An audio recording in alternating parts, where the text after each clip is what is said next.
Welcome everyone to today's event from Pioneer Educator. My name is Jack and I'll be your conference operator for today's National Web Conference titled Advanced Excel Formulas and Function. I would like to introduce your speaker for today, Mr. Dennis Taylor. Mr. Dennis is an author, speaker, seminar leader and facilitator with over 25 years experience. He is well versed in Microsoft Excel and has conducted nearly 600 webinars on the subject throughout the United States and Canada. In addition, he has also authored and presented numerous courses on Excel and authored and co-authored multiple books on spreadsheet software. He was worked with hundreds of corporation government agencies and educational institutions nationwide and live in Boulder, Colorado. Welcome, Dennis. We are ready to begin.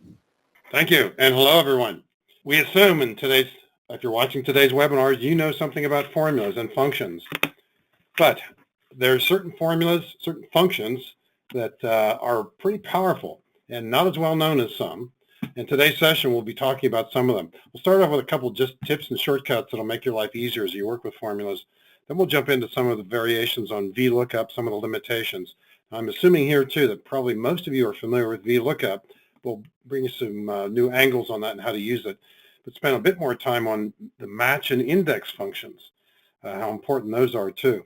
Sometimes VLOOKUP doesn't give you everything you want, and you'll need to turn to match and index. And even there, sometimes you run into some limitations. There is a construction which we refer to as an array formula. We'll be talking about some of those, as well as certain functions that are called array functions. And we'll be talking about some unusual functions like indirect and offset, and if we have time, a few others as well, too. So I've got a workbook on my screen. I believe you can all see it now. It's got quite a few different sheets in it, more than would be typical, perhaps.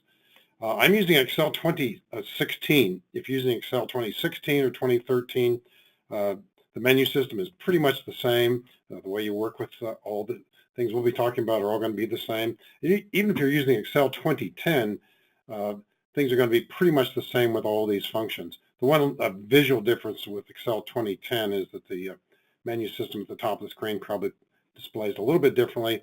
And in the lower left-hand corner, you might be seeing 4 arrows instead of 2, if you're using Excel 2010.